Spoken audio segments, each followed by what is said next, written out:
So who here has ever seen CPR performed on somebody outside of a hospital? Okay, so quite a few. And who here has ever actually performed CPR on somebody? Okay, so the majority of the class has answered no or did not raise their hand to those two questions. And I think because a lot of the time, most of us are not put in that position, we think somebody needing medical training outside of our homes or outside of the hospital is very unusual and uncommon. We don't really walk out of the house in the morning or leave our dorm saying, wow, I wonder who's going to drop unconscious in front of me today. But Dr. Monique Anderson from Duke University refutes this mentality and tells us that about 350,000 people receive CPR each year outside of a hospital. And this is only taking into account the people who actually receive CPR, not the ones who kind of go down and nobody really helps them and they wait until the ambulance gets there. So this statistic shows that it is common for people to need medical attention, and everybody should know CPR in order to potentially save somebody's life today. Personally, even though I have never had to use my training, I am certified in CPR, and I'm here to teach you all today how to perform CPR correctly. So the very first step is to analyze the situation, and this goes along with kind of surveying the scene. You have to make sure that your safety is not a threat, because if you get hurt, then people have to worry about 2 victims instead of just 1. So once you make sure that your safety is all right and not in jeopardy, you go ahead and check their levels of consciousness. And you walk up to them and you give them a little shake, not anything hard, and you say, hey, are you okay, are you okay? And if they don't respond, you immediately have someone call 911, because even if they don't need CPR, they're not waking up, so obviously something's wrong with them. The next thing you do is you check their breathing and their pulse, and you check their pulse by either just using the radial artery, you use like your 2 fingers, which is just right under your thumb, or you use your carotid artery, which is up on your neck. And then you can check their breathing by just putting your ear to their nose and mouth, and you'll be able, if they are breathing, you'll be able to feel their breath on your cheek, and then you can also look to see if their chest is rising and falling like they are breathing. And the National Heart, Lung, and Blood Institute points out the reason for CPR.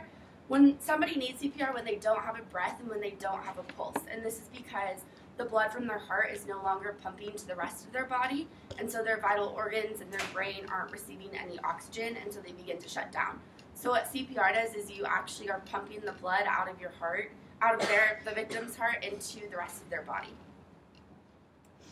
So the next step is to find the correct hand placement, and everybody can do this, so we can do it together.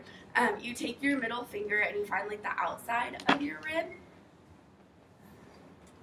and then you're going to trace up it, and then you're going to hit your xiphoid process, which is the little knobby thing under your sternum, and then you're going to put your 2 fingers down, and then you're going to take the heel of your hand, and right above those 2 fingers is where you're going to do your compressions.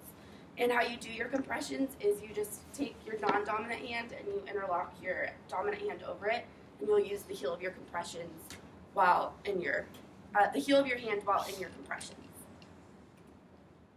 So for the actual performance part of CPR, a research paper titled Feedback on the Rate and Depth of Chest Compressions During Cardiopulmonary Resuscitation Using Only Accelerometers. And accelerometers were little devices they put on the dummy's chest to see the quality of compressions when they were doing all this research. They found that the ideal rate for compressions was 100 per minute.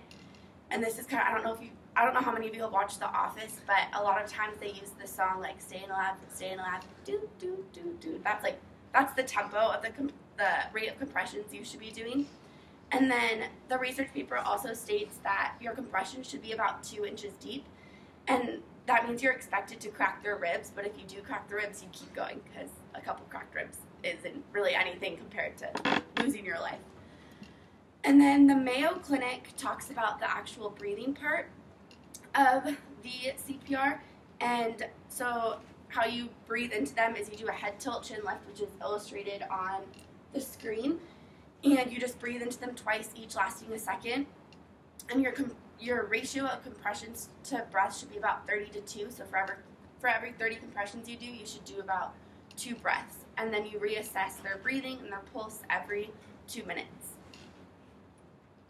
So you keep This process, and you keep alternating between compressions and breaths until either the EMTs arrive, the AED arrives, which is a defibrillator, which will shock their heart back into rhythm, or the victim wakes up. And the victim waking up is pretty rare. So even though there are a lot of small steps, and maybe it seems a little tedious, CPR is worth it to learn because it can not only save a life someday, but it can also help improve the quality of life for somebody.